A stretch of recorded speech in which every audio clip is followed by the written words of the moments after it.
For artist Brian Middleton, he's always looking at new ways to explore his talents, challenging himself to discover new colors, styles, and find inspiration wherever that may lead. I've been trying something new right from the beginning.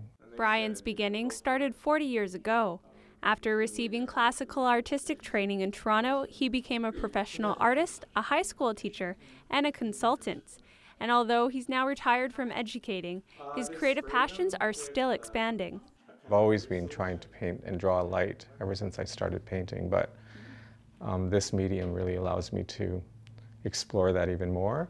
Brian has put away his traditional paintbrushes, for now at least, while he explores art through an app. And I can add paint. During a holiday visit, a friend lent Brian her tablet with a drawing application on it.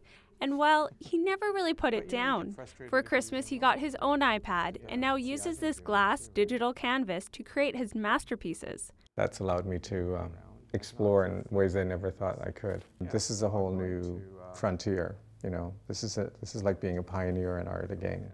Brian says he wouldn't be able to create the art he does without his traditional background knowledge. Again, this is really handy because you can just take it off. All the colors and brushes are just a tap on the screen away from using. Some of these tools only exist in the virtual world, like liquefying his paint, airbrushing, and undoing his strokes. I want to put these details in. Whoops, wrong color. So go back.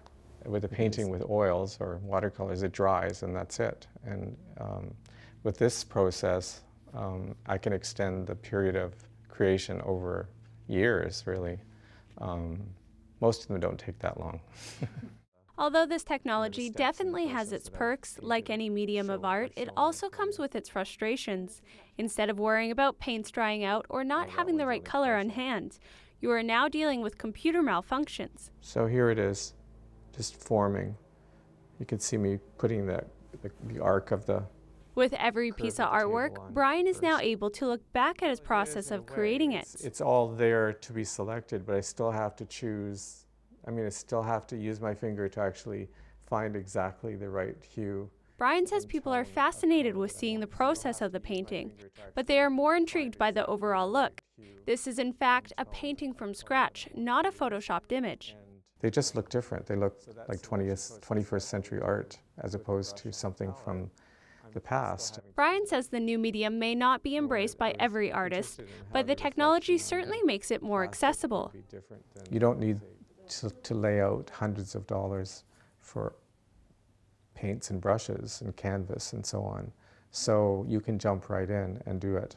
All of those tools are there for the price of an app, and some of the apps are free. So it's going to really make art accessible to everyone. Brian hopes to share his knowledge of virtual impressionism with others through his artwork and by holding workshops. In Parksville, I'm Marianne LaPlante.